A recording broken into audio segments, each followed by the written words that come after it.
Ayan na mga lods, ito na yung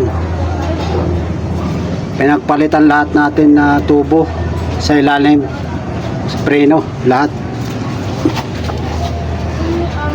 Kaya yung natira na isang rolyo na pinagpalitan natin, ito na lang yung natira. Ito na lang, piraso na lang yung natira. Isang rolyo yan. Mas marami pa yung natira na ano, pambalot. Sabagay di naman ito masayang.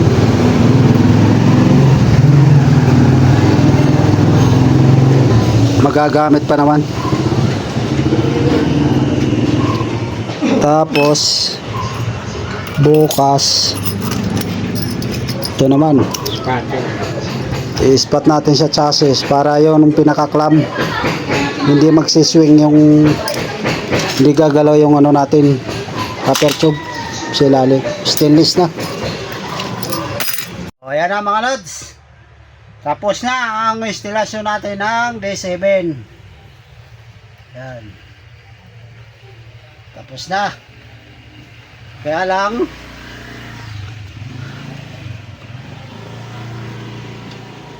yung mga bracket na lang.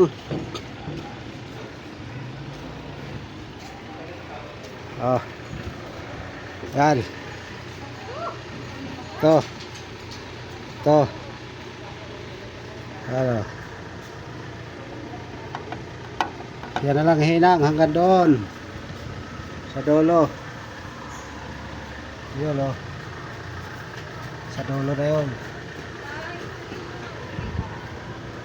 Bale lahat na. Bago na lahat ng tubo.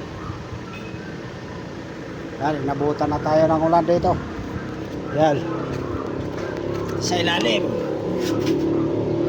Yan o. Bago na lahat.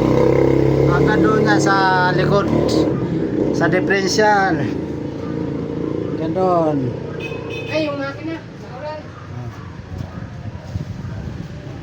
Yun na lang. Bracket na lang mga idol. Pero okay na. Malakas na ang preno natin.